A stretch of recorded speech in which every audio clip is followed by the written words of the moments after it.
আলাইকুম প্রিয় এইচএসসি শিক্ষার্থী বন্ধুরা।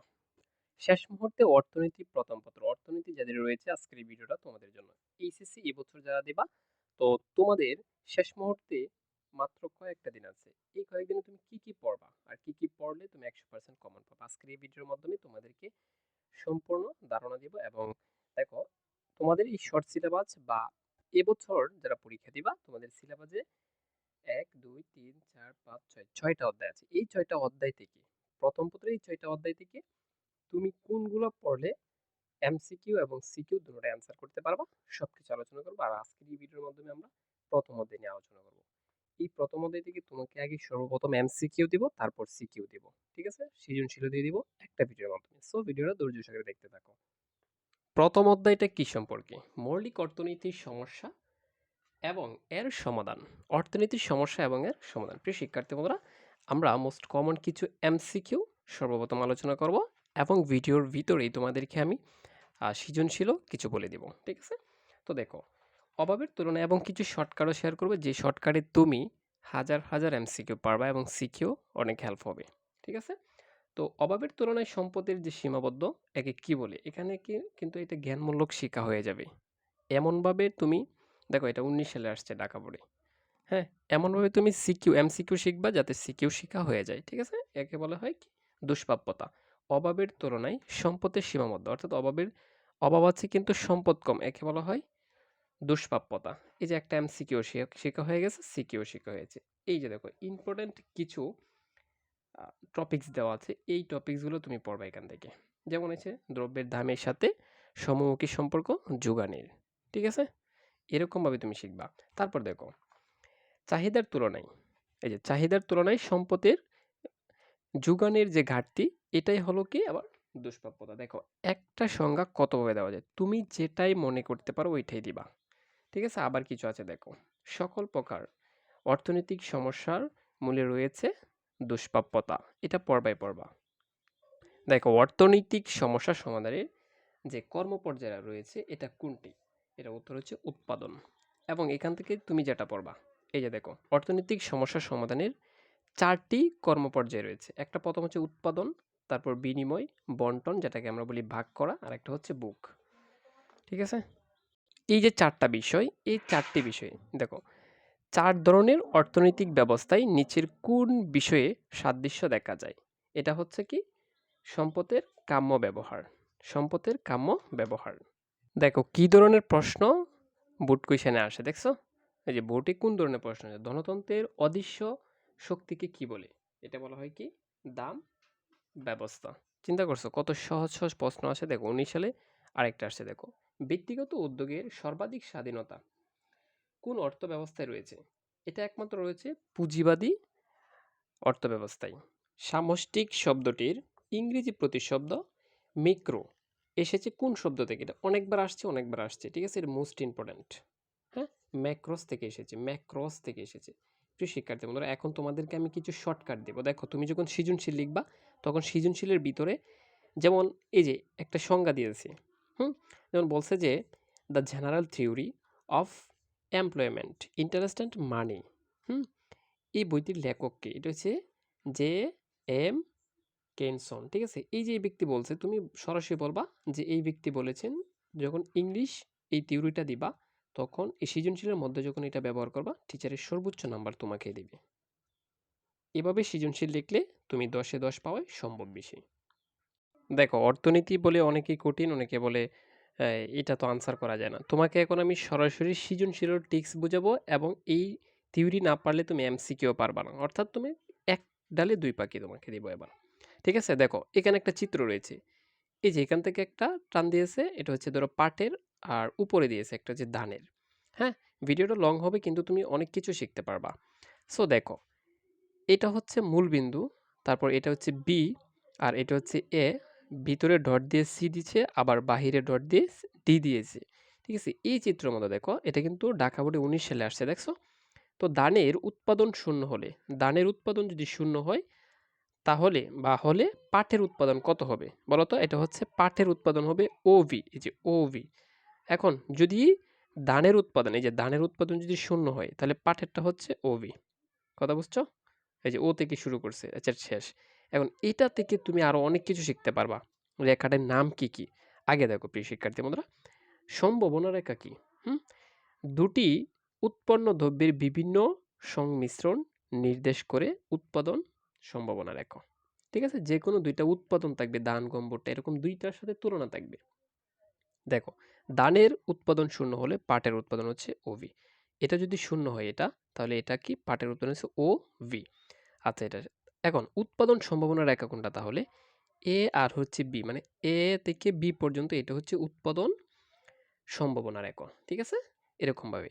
তারপর দেখো, ধানের উৎপাদন ও, ও এ, এই যে ধানের উৎপাদন হচ্ছে ও এ এবং পাটের উৎপাদন হচ্ছে ও ভি। আবার বুঝো, ধান যদি বলে উৎপাদন তখন হচ্ছে ও এ, আর পাট যদি বলে ও ভি। আশা করি বুঝতে পারছো। এখন দেখো, ধানের উৎপাদন ও এ হলে পাটের আবার শূন্য হবে। ধানেরটা যদি ও এ হয়, এই যে ও থেকে এ হয়, তখন পাটেরটা শূন্য। আবার পাটেরটা যদি, ধানেরটা যদি ও হয়, তাহলে পাটেরটা আবার ও ভি। আশা করি বুঝতে পারছো। এখন দেখো, আবার যদি থাকে ধানের উৎপাদন সর্বাধিক, হুম, বা সর্বাধিক বা সর্বোচ্চ, এটা হচ্ছে ও এ উৎপাদন, এই যে ধানেরটা। ঠিক আছে? এখান থেকে এভাবে তোমাকে বলবে। এখন এখানে দেখো, চিত্রের কোন বিন্দুটির যে সম্পদের অপূর্ণ ব্যবহার নির্দেশ করছে? অপূর্ণ রয়েছে সি। এই যে দেখো, ভিতরে যেটা থাকবে এটাকে বলা হয় অপূর্ণ। ভিতরে যেটা থাকবে, ঠিক আছে, অপূর্ণ। আশা করি বুঝতে পারছো। এখন এখান থেকে আরো কিছু বোঝার আছে। দেখো, যদি তোমাকে বলে অর্জনযোগ্য, মানে অর্জন নয়, এই যে ডি, এটা কি? অর্জন হয়েছে না। বাহিরে যেটা থাকে এটা হচ্ছে অর্জন হয়েছে না, এটা অকার্যকর। ঠিক আছে? আচ্ছা, পূর্ণ নিয়োগ অবস্থা নির্দেশ করে কোনটায়? এ, এ হচ্ছে পূর্ণ নিয়োগ। এ আর হচ্ছে বিও। ঠিক আছে? আচ্ছা, তাহলে ওইটা যদি অযোগ্য হয় তাহলে সি কে আমরা কি বলবো? দেখো, এই যে সি কে বলবো, এই যে দেখো, অপূর্ণ নিয়োগ অথবা বেকারত্ব নির্দেশ করে, এটা হচ্ছে সি বিন্দু। ঠিক আছে? এটা বেকারত্ব। আর এ আর বি হচ্ছে মানে প্রধান এখানে। ঠিক আছে? এভাবে মূলত ডাকগুলো চেঞ্জ করে দিবে আর কি। হ্যাঁ, এভাবেই থাকবে। আচ্ছা, যাই হোক, এখন তোমাকে যদি বলি যে অর্থনীতির জন্য কে, তখন বলবা যে অ্যাডাম স্মিথ। অ্যাডাম স্মিথ অর্থনীতিকে সম্পদের বিজ্ঞান বলে অবহিত করেছেন কোন অর্থনীতিবিদ? এটার উত্তর হচ্ছে কি? Adam Smith. ঠিক আছে? তো অর্থনৈতিক সমস্যার মূলে রয়েছে নিচের কোনটা? এটা হচ্ছে সম্পদের দুষ্প্রাপ্যতা, অর্থাৎ সম্পদের অভাব, এটাকে বলা হয়। এই যে আধুনিক অর্থনীতির জনক কে? তোমাকে যদি বলে আধুনিক, আর একটা হচ্ছে শুধু অর্থনীতির জনক, আর একটা হচ্ছে আধুনিক। ঠিক আছে? P A Samuelson. ঠিক আছে? এটা হচ্ছে আধুনিক। এইটা শিখবাই শিখবা। হ্যাঁ, এখন দেখো, এই যে তিনি বলছে, কি বলছে? অপ্রাচুর্যের বিজ্ঞান বলে অবহিত করেছে অর্থনীতিকে। অপ্রাচুর্যের, মানে প্রচুর্য নাই, বেশি নেই। প্রচুর, প্রাচুর্য বা প্রচুর থেকে এসেছে প্রাচুর্য, আর অপ্রাচুর্য মানে কি? প্রচুর নয় যেটা।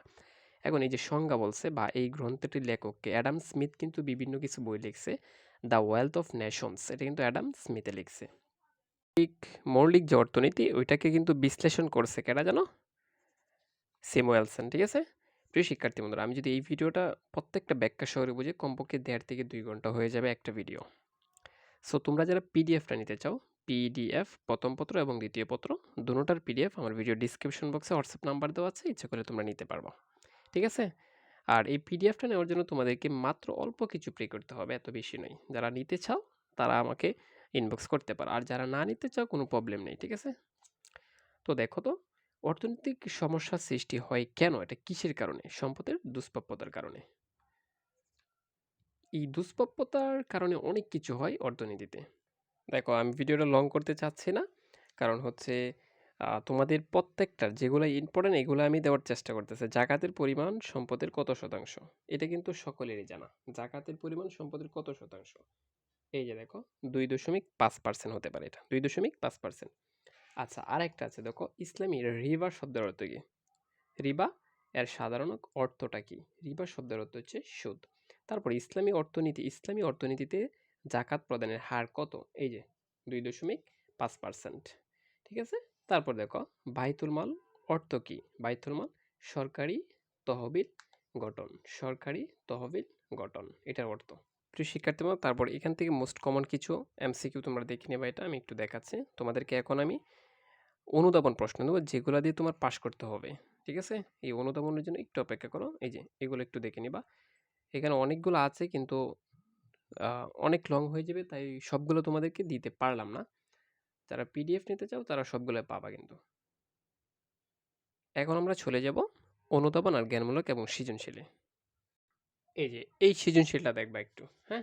এই যে পিপিসি এর পূর্ণরূপটা এটা পড়বাই পড়বা। সকল বোর্ডের জন্য খুবই ইম্পর্টেন্ট। এই সৃজনশীলটা পুরোটা দেখবা। প্রথম অধ্যায় থেকে এই সিস্টেমে সৃজনশীল আসতে পারে। আচ্ছা, তারপর দেখবা এই যে আমি বোর্ড বলছি, এই সৃজনশীলটা দেখবা সবাই। ঠিক আছে? ব্যষ্টিক অর্থনীতি কি দেখো, উত্তর সহকারে তোমাদেরকে আমি দিয়ে দিলাম এটা। দেখছো? আচ্ছা দেখো, বাকিটার উত্তর এই দিক দিয়ে দেওয়া, হ্যাঁ? একটু এখান থেকে দেখো এভাবে। ঠিক আছে? তারপর এই যে গ নংটার উত্তর হচ্ছে এটা। দেখছো, শুধুমাত্র চিত্রটা লিখলেই চলে। দেখো, প্রথম অধ্যায় থেকে জ্ঞানমূলক কোনগুলা পড়বা? জ্ঞানমূলক এই যে দেখো, এই ১ নং পড়বা। ঠিক আছে? আর ব্যষ্টিক অর্থনীতি এটা তো পড়বাই পড়বা, এটা সকল বোর্ডের জন্য। ঠিক আছে? তারপর সমষ্টিক এটা পড়বা, মিশ্র অর্থনৈতিক। আচ্ছা, এই যে পিপিসি এটা পড়বা, আর হচ্ছে উৎপাদন সম্ভাবনা রেখা কাকে বলে এটা পড়বা। ঠিক আছে? আর একটা হচ্ছে অভাব, এটা পড়বা আর এটা পড়বা। এগুলো তো আমি এমসিকিউ পড়াইছি। এখন হচ্ছে অনুধাবন কোনগুলা পড়বা? অনুধাবন। দেখো, অনুধাবন থেকে কয়েকটা দিব মাত্র। এই যে ২ নং পড়বা, ২ নংটা। ঠিক আছে? আর হচ্ছে ৫ নংটা পড়বা। হ্যাঁ? আর একটা হচ্ছে ৮ নংটা পড়বা। ঠিক আছে? আর একটা ১৪ নং। এই অনুধাবনগুলো পড়বা। এখন এগুলোর উত্তর কোথায় পাবা? এই উত্তরগুলো যদি তোমরা বলো তাহলে আমি দিব। ঠিক আছে? যদি কমেন্ট বক্সে বলো যে স্যার উত্তর সহকারে দেন, তাহলে তোমাদেরকে আমি উত্তর সহকারে যেভাবে দেওয়ার চেষ্টা করব। প্রিয় শিক্ষার্থী বন্ধুরা, দেখা হবে তোমাদের সাথে পরবর্তী ভিডিওতে। তো তোমরা যদি এভাবে প্রত্যেকটা অধ্যায়ের সাজেশন চাও, আমাকে কমেন্ট বক্সে সবাই কমেন্ট করবা এবং ভিডিওটা শেয়ার, লাইক, কমেন্ট তো করবাই। ঠিক আছে? সাবস্ক্রাইব তো করবাই। তারপর অবশ্যই তোমাদেরকে ভিডিও দেওয়ার চেষ্টা করব।